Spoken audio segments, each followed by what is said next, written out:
So let's talk about one of the biggest, kind of weird paradoxes in artificial intelligence right now. How is it that the world's smartest AIs can know so much, but do so little? Well, the answer, the key to unlocking all of this, is a foundational new standard called the Model Context Protocol, or MCP for short. It's the missing link that's finally letting AI out of its box and into the real world. All right, so here's what we're going to cover in this explainer. First, we'll untangle what I like to call AI's spaghetti problem. Then we'll get into MCP, which is this really elegant USB-C-like solution. We'll pop the hood and see how it actually works. We'll look at how it's turning simple chatbots into powerful agents. And then, and this is a big one, I'm going to give you an interview cheat sheet with the 5 key things you need to know. And finally, we'll look ahead to this exciting future, the new agentic web that MCP is building. Okay, let's dive right in. First up, the problem. To really get why MCP is such a game changer, you first have to understand the total mess it was created to fix. And it really all boils down to this one question. I mean, we've got these incredible large language models, right? Things like Claude and GPT-4. They can write code, they can craft entire essays, they can even reason. But for all that brain power, they're basically isolated. They're trapped inside this digital box. Yeah, this image really nails the paradox. An LLM's knowledge is basically frozen in time, based on whenever it was trained. It can't check the weather, it can't look up a stock price, it can't even check your calendar for you. Without a way to plug into the outside world, it's basically a super genius brain in a jar. Powerful, sure, but it can't do anything. So to get around this, what have developers been doing? Well, they've been writing custom code for everything. So if you want, say, 3 different AIs to connect to 5 different tools, you end up with a tangled web of 15 separate unique integrations. This is what we call the N by M problem. It's fragile, it's super expensive, and it just doesn't scale. It's complete spaghetti nightmare, and honestly, it's been holding back real AI progress. So how do you fix a nightmare like that? Well, you don't waste your time trying to untangle the spaghetti. You just throw it out and replace the entire mess with a single, elegant standard. And this right here, this is the main idea I want you to walk away with. MCP is the USB-C port for AI. Just think about it. Instead of needing a whole drawer full of different custom cables for every single connection, you have one universal standard. You build a connector for your tool just once, and bam! It works with any AI application that speaks the MCP language. So what is it, technically? Well, MCP is an open-source protocol that gives AI models context in a way that everyone can use. It was actually started by Anthropic and is now run by the Linux Foundation, with big players like OpenAI and Block co-founding it. So you know it's a real industry-wide standard. It's basically the shared language that AI has been desperately missing. Now, this idea didn't just appear out of thin air. It's really been an evolution. You can trace its roots back to 2016, when Microsoft released something called the Language Server Protocol, or LSP. That was a total game changer for developers. It let any code editor talk to any programming language. Then, fast forward to 2023, and OpenAI's function calling really put a spotlight on this need for AIs to use external tools. And all of that basically paved the way for Anthropic to release MCP in late 2024 as a true open standard for everyone. Okay, a universal standard sounds awesome in theory, but how does it actually work under the hood? Let's break down the moving parts with a pretty simple analogy. You know, the easiest way to get this is with a restaurant analogy. So imagine you give a command to your AI. In this scenario, the AI is like your waiter. It doesn't need to know all the recipes or how to work the grill. It just needs to know what's on the menu and who to give the order to in the kitchen. All right, let's break that down. The AI application you're talking to, like Claude Desktop, that's the client. It's the waiter taking your order.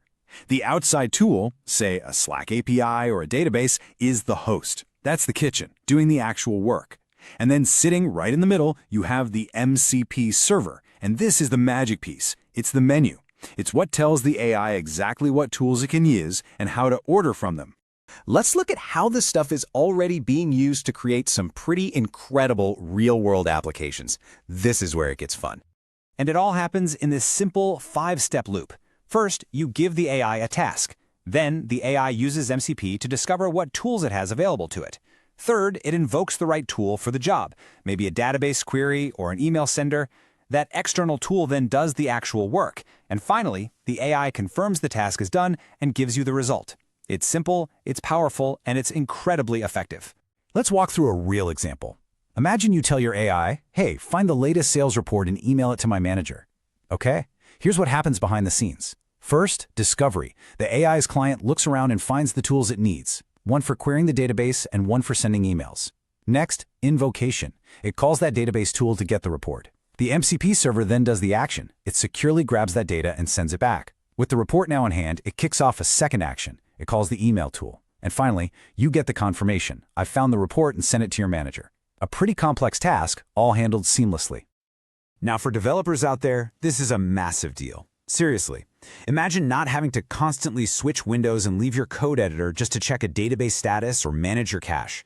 With MCAC, an AI coding assistant can get direct access to a live environment, it can read console logs, and it can debug your code in real time.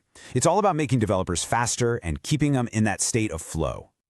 But hey, it is absolutely not just for coders. And this is where it gets really exciting for, well, everyone. With something like a Blender MCP server, an amateur, someone who barely knows the software, can just describe the 3D model they want in plain English, and the AI can actually build it. We're literally watching the text-to-3D workflow become a reality. So when you start to zoom out a bit, you realize MCP isn't just a protocol, no way. It's the foundation for a whole new ecosystem. It really feels like the dawn of the smartphone app store, but this time, it's for AI tools. And this new ecosystem really has four main players. First, you got the clients. Those are the AI apps we actually interact with. Then you have the servers. Those are the tools like Slack or Notion that are providing the capabilities.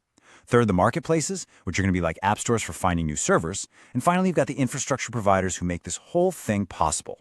This whole setup, the client, the server, the host, it does something pretty incredible. It upgrades AI from being just a passive chatbot that knows stuff into being an active agent that can actually do stuff. And this slide right here, this shows maybe the most important difference you need to grasp. MCP versus RAG. Now, you've probably heard of RAG, or Retrieval Augmented Generation. That's all about knowing. You ask it to read this long report and tell me the main points. It goes and gets information to answer your question. But MCP is about doing. You tell it, go find that report, summarize it, and then email that summary to my boss. It carries out a whole sequence of actions to get a task done. So think of it this way. RAG is for passive knowing. MCP is for active doing. Okay, now listen up. If you've got an interview coming up anywhere in tech or AI, this next part is for you. This is your cheat sheet. We've boiled all this down into the 5 absolute must-know points about MCP. All right, here we go. We're going to run through the 5 key takeaways that sum up everything you need to sound like you know exactly what you're talking about. The core analogy, the problem it solves, the power it unlocks, its built-in security, and that crucial difference from RAG. Let's hit them one by one. Number 1, the analogy. Seriously, if you forget everything else, remember this. MCP is the USB-C for AI. It gets rid of that tangled mess of custom cables and replaces it with one single, powerful standard. It means you connect a tool once and it can run everywhere with any AI model. Number 2, the problem it actually solves. It is the simple, elegant solution to that spaghetti nightmare of custom integrations we talked about. And this isn't just about tidy code. We're talking about a massive reduction in development time and cost, which makes building really cool AI tools possible for everyone, not just the giant tech companies. Number 3, the capability. And guys, this is the big one. MCP is the technology that turns a passive, text-spitting chatbot into an active agent that can take real action in the world. This is a fundamental shift from AI being a tool that gives you information to a partner that completes tasks for you. Number 4, security. Because look, if you're going to give AI the ability to act in the world, you need some serious safety rails, right? Well, MCP is built with that in mind. It always requires your permission for every action, a human in the loop, and its local-first design means a lot of your sensitive data stays right there on your computer instead of being sent to the cloud, which, is a massive win for privacy. And last but not least, number 5, that key distinction. Let's just say it one more time to make it stick. RAG is for knowing, MCP is for doing. RAG helps an AI answer a question by looking up information. MCP helps an AI complete a request by finding the right tools and using them to get a job done. Okay, so now that we have those 5 points down, let's zoom out. What does all this mean for the future? What does a world with MCP actually look like? What we're seeing here is the beginning of what people are calling the agentic web. For the last few decades, the internet has basically been a library of documents for humans to read.